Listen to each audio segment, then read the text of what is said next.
शंकर, सचिव श्री सेतुरमन, आज ही इसी मंच पर पुरस्कृत हुए स्वामी तेजोमयानंद जी, श्री अमिताभ बच्चन जी, श्री सेम पेट्रोदा जी, और इस गरिमामय समारोह में उपस्थित मेरे बहुत ही स्नेही भाइयों और बहनों, सबसे पहले तो मैं स्वामी जयेंद्र सरस्वती जी के श्री चरणों में अपना प्रणाम निवेदन करती हूं, और उसके बाद जूरी के उन सदस्यों के प्रति कृतज्ञता ज्ञापित करती हूं जिन्होंने Swami Chandrashekhar Saraswati national eminence award के लिए मुझे चुना। मित्रों, राजनीतिक क्षेत्र में पुरस्कार तो अनेक मिले हैं, लेकिन आज का ये पुरस्कार स्वामी जी पुरस्कार नहीं, मेरे लिए आशीर्वाद है। साक्षात परमाचार्य जी का आशीर्वाद, साक्षात शंकर का आशीर्वाद। इसीलिए पुरस्कार मिलने पर प्रसन्नता होती है, पर आज अपने आप को धन्य महसूस कर रही हूं। ये आशीर्वाद प्राप्त करके मैं धन्य हुई। लेकिन इस पुरस्कार के साथ, आशीर्वाद के साथ बहुत महती जिम्मेदारी भी चली आई है, क्योंकि जब साइटेशन पढ़ी जा रही थी तो जिन गुणों का वाचन किया जा रहा था, ये जिम्मेदारी है कि जीवन भर उन गुणों पर खरी उतरूं और उसमें से एक भी चीज ऐसी न लगे कि जो कही गई थी लेकिन असत्य निकली। साइटेशन का वाचन संस्कृत में हुआ। शंकर जी, संस्कृत के प्रति आपकी निष्ठा और अनुराग देखकर मेरा मन बहुत प्रफुल्लित हुआ है, क्योंकि शायद कम लोगों को यहां यह मालूम हो कि संस्कृत विश्व की सबसे वैज्ञानिक भाषा है। सेम पेट्रोदा यहां बैठे हैं, वो साक्षी होंगे इस बात के कि जब दुनिया में टॉकिंग कंप्यूटर बनाने की बात चली तो प्रश्न उठा कि कौन सी भाषा उसके लिए चुनी जाए, क्योंकि कंप्यूटर का अपना कोई विवेक नहीं होता। जो आप बोलते हैं वही वो लिखता है, और जो लिखा जाता दिया जाता है उसी को वो पढ़ता है। इसलिए भाषा व्याकरण की दृष्टि से भी वैज्ञानिक होनी चाहिए और ध्वनि की दृष्टि से भी। जो बोला जाए वही वो पढ़े। तो आज गर्व से माथा ऊंचा करके कह सकती हूं कि विश्व की तमाम भाषाओं की समीक्षा करने के बाद जिस भाषा को सर्वथा उपयुक्त पाया गया कंप्यूटर के लिए, वो संस्कृत है। क्योंकि जैसे अंग्रेजी में NO नो भी नो है और KNOW भी नो है। अब अगर आप कंप्यूटर को बोल रहे हैं आई नो दिस, तो लिखेगा INO नो दिस, कोई अर्थ ही नहीं निकलेगा उसका। कहीं T साइलेंट हो जाता है तो कहीं E साइलेंट हो जाता है। बोलते हैं, लिखते हैं एंटरप्रेन्योर, बोलते हैं एंटरप्रेन्योर। वो विवेकहीन कंप्यूटर कैसे देखेगा इसको? लेकिन संस्कृत में जो बोला जाता है वही लिखा जाता है। यहां तक कि छोटी ई और छोटे ऊ की मात्रा की ध्वनियां भी अलग है। इति, यदि आपने छोटा बोला तो इति, लेकिन दही, बड़ी की मात्रा बोला तो दही। तो जो बोलेंगे वो लिखेगा, जो लिखेगा वही पढ़ेगा। लेकिन केवल ध्वनि की बात नहीं, मैं संस्कृत की वैज्ञानिकता के 2 उदाहरण आपको देना चाहूंगी। संस्कृत में शब्दों का इतना अपार भंडार है मित्रों कि रचनाकार अपने व्यक्तित्व के अनुसार उसको चुन सकता है।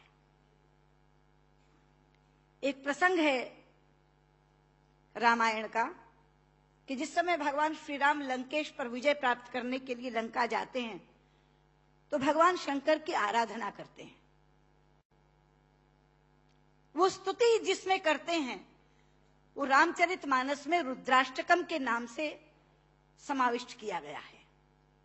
रुद्राष्टकम के शब्द हैं, नमामि शमीशान निर्वाण रूपम विभुम व्यापकम ब्रह्म वेद स्वरूपम निजम निर्गुणम निर्विकल्पम निरीहम चिदाकाशमाकाशवासम भजे।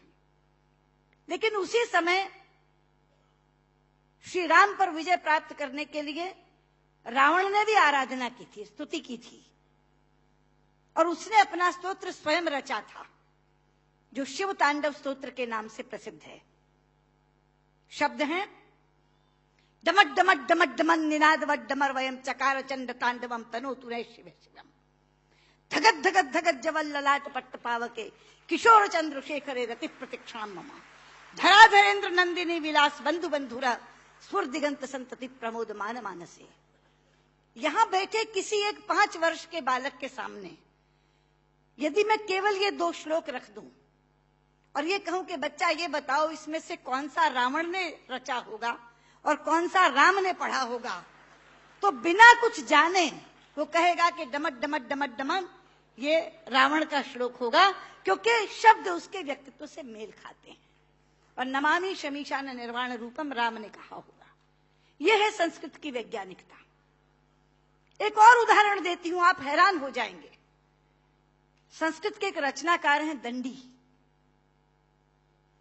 उनका एक नाटक है 10 कुमार चरितम, जिसमें 10 राजकुमारों की कथा है अलग अलग। उसमें एक कथा आती है राजकुमार विश्रुत की। प्रसंग है कि वो आखेट के लिए शिकार करने के लिए जंगल में जाता है। एक तीर आकर उनके होंठ पर लगता है और उनका निचला होंठ कट जाता है। मित्रों, इस प्रसंग के घटने के बाद कथा अनेक पन्नों में चलती है। कितने ही संवाद विश्रुत बोलता है, लेकिन दंडी ने पूरे संवादों में कहीं भी ओष्ठांग का प्रयोग विश्रुत से नहीं करवाया है। ओष्ठांग क्या है? पूरा अल्फाबेट हिंदी का जो पवर्ग है वो ओष्ठांग है। प फ ब फ म।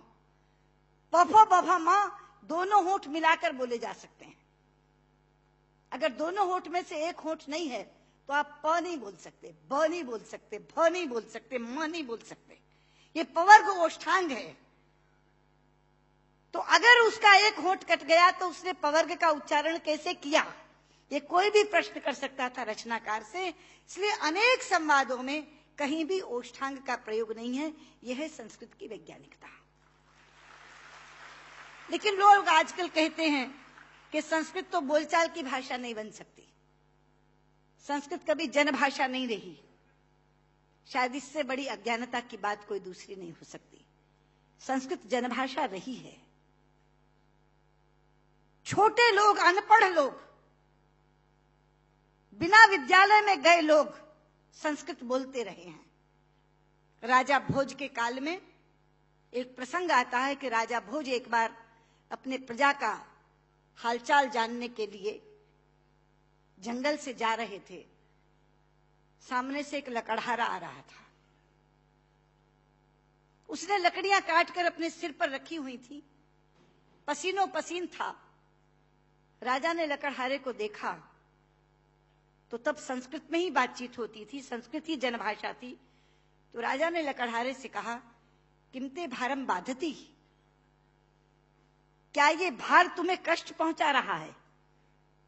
लेकिन बाध शब्द जो है मित्रों, वो धातु है जो परस्मैपदी नहीं चलती, आत्मनेपदी चलती है। संस्कृत में 2 तरह की धातुएं हैं। परस्मैपदी चलती है बाधती, बाधता, बाधंती, और आत्मनेपदी चलती है बाधते, बाधेते, बाधनते। बाध शब्द जो है वो आत्मनेपदी में है। तो लकड़हारा जवाब क्या देता है? भारम न बाधती राजन यथा बाधती बाधते। कि राजा, मुझे ये भार कष्ट नहीं दे रहा जितना आपके मुंह से बोला हुआ बाधती शब्द कष्ट दे रहा है, क्योंकि बाधती शब्द का अशुद्ध उच्चारण आपने किया है। ये शब्द बाधते होना चाहिए। भारम न बाधती राजन यथा बाधती बाधते। तो कौन कहता ये जनभाषा नहीं रही?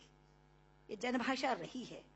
लेकिन आज मैं शंकर जी से कहना चाहूंगी कि आपकी साउथ इंडिया एजुकेशन सोसाइटी पर एक जिम्मेदारी आई है, क्योंकि आज संस्कृत केवल कर्मकांड की भाषा बनकर रह गई। कल जब विश्व के लोग आएंगे और कहेंगे कि कंप्यूटर के लिए हमें संस्कृत के विद्वान दो, हम टॉकिंग कंप्यूटर बनाना चाहते हैं, तो एक विडंबना खड़ी होगी कि जिसे संस्कृत आती है उसे कंप्यूटर नहीं आता, और जिसे कंप्यूटर आता है उसे संस्कृत नहीं आती। इसलिए केवल साइटेशन संस्कृत में पढ़कर अपने कर्तव्य की तीसरी मत कर लीजिए।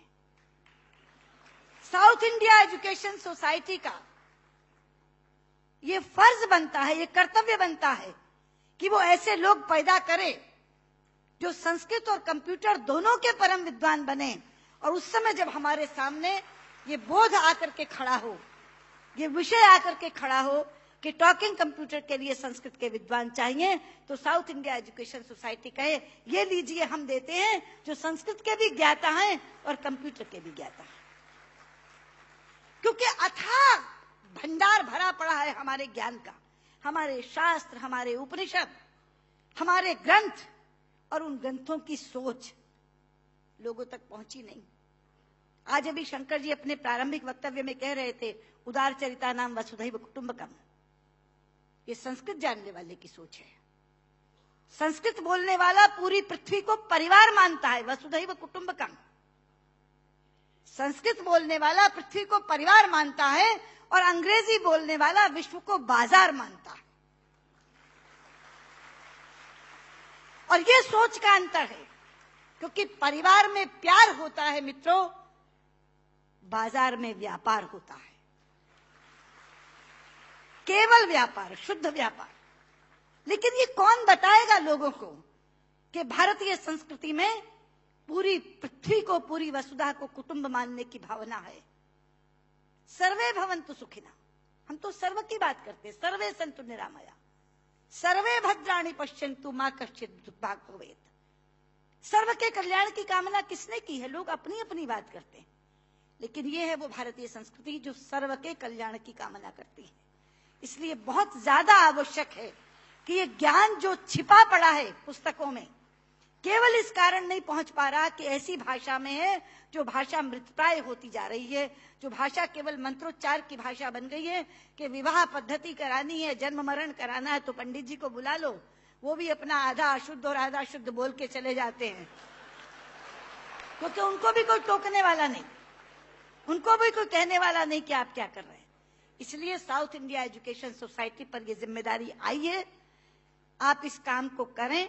और मैंने अभी जब आप बैठे थे तो मैंने आपसे कहा था कि जो 2.5 लाख का पुरस्कार आपने मुझे दिया है, मैं आपको वापस करती हूं। आप इसी पुण्य कार्य में आप उसका इस्तेमाल करें, और ये काम आप जरूर करेंगे। मुझे लगता है तभी मेरा यहाँ आना सार्थक होगा। बहुत बहुत धन्यवाद।